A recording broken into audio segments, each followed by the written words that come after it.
part of efforts to ensure stable power supply in the country, the federal government says it is committed to being a partner to the state government to facilitate the shift towards increased state government participation in the electricity market as envisioned by law. Vice President Kashim Shettima stated this in Abuja during the opening of the two-day National Assembly Power Sector Stakeholders Interactive Dialogue. The Vice President, who was represented at the interactive dialogue by Special Advisor on Power Infrastructure, Engineer Sadiq Wanka, said the new structure must therefore prioritize providing an enabling environment at the state and wholesale market levels and allow the private sector to lead the way across the value chain. In Nigeria, there is widespread recognition that we are underperforming across all four pillars of providing electricity supply that is reliable, affordable, environmentally sustainable, and available to all Nigerians. Indeed, by some estimates, less than 20% of Nigerians have access to reliable energy of more than 12 hours per day. 45% of Nigerians have no access to any form of electricity, and as a result, households and industry have been dependent on self-generation that is both more expensive and more polluting. Speaker of the House of Representatives, Tajuddin Abbas, while declaring open the dialogue, advised that Nigeria can look towards best practices and successful models from other countries that have implemented similar market structures. While Chairman Senate Committee on Power, Senator Naya Baribe, lamented that despite the privatization of the power sector and the huge investment by past government, the erratic nature of power supply in the country still persists.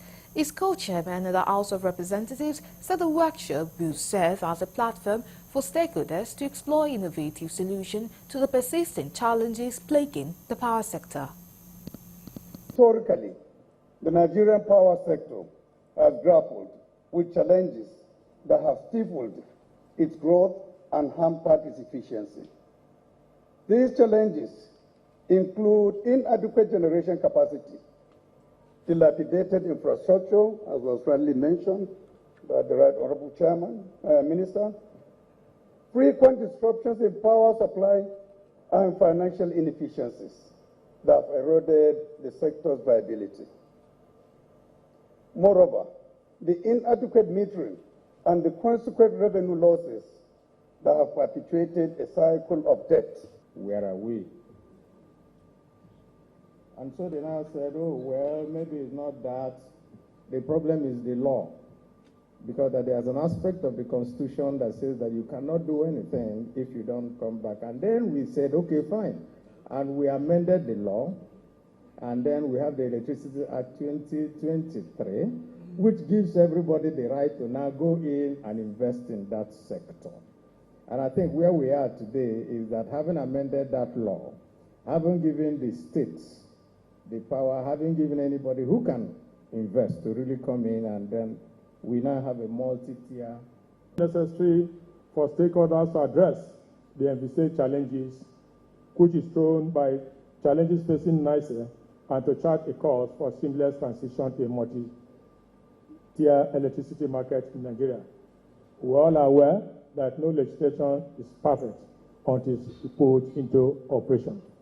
On this note, I want to honestly appeal to everybody to come with a clear mind for us to receive feedbacks on where we are and where we are to go.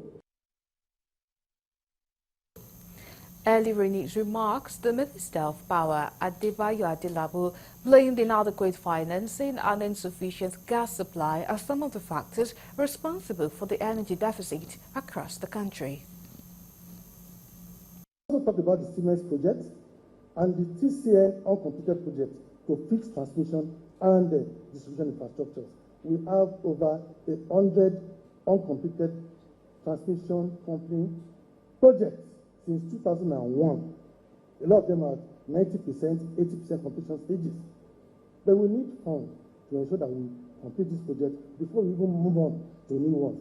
And unfortunately, the power projects, you cannot energize unless they are 100% completed. Someone that has comparative advantage in gas finds it difficult to give gas to the power station and we are all expecting El Dorado. It's not going to happen. The gas suppliers are not developing any new fields. So how are you going to get the gas?